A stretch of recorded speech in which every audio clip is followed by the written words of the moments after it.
নমস্কাৰ সকলোকে নৱবৰ্ষৰ লগতে ভোগালী বিহুৰ আন্তৰিক শুভেচ্ছা যাচিলোঁ। আৰু আজি মেইন বিহুৰ দিনা ৰাতিপুৱা শুই উঠি নহয় 12 বাজিলে আমি ভাত খাব লওঁ আৰু মই বাৰান্দাতে বহি মেলি ৰ'দ লৈ খাবলৈ লৈছোঁ। বহুত বেছি ঠাণ্ডা হৈছে আৰু মই খাই আছোঁ ধুনীয়াকৈ। আৰু এই মাছখিনি দেখিছেনে, ৰাতিয়ে বনাই থোৱা আছিলে। ৰাতিপুৱা খাই ভাল পাব বুলি মায়ে ৰাতিয়ে বনাই থ'লে।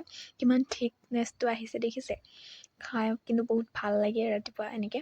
আৰু ভাতখিনি খাই মই শুই গ'লোঁ। শুই উঠিয়ে উৰুকা দিনা যিহেতু টোপনি ক্ষতি, গতিকে শুই উঠিয়ে এতিয়া টেঙা খাব লৈছোঁ। টেঙা বেলফুৰি খাব লৈছোঁ, যাতে টোপনি ক্ষতি কৰিলে মানুহে কয় টেঙা খাব লাগে বুলি। নাজানো কিনো হয়। তাৰপিছত এয়া নিমখ জলকীয়া লৈ লৈছোঁ, পূৰা জলকীয়া গুড়ি লৈ লৈছোঁ আৰু এনেকেই বাহিৰৰ দৃশ্যবোৰ চাই ধুনীয়াকৈ খাবলৈ ল'লোঁ। আজিৰ ভিডিঅ'টো ইমানেই। যদি চাই ভাল পালে লাইক কৰিব আৰু মোৰ চেনেলটো প্লিজ ছাবস্ক্ৰাইব কৰি দিব। আৰু যদি মোৰ ভিডিঅ'বোৰ চোৱা নাই, এবাৰকৈ মোৰ একাউণ্টত চাব।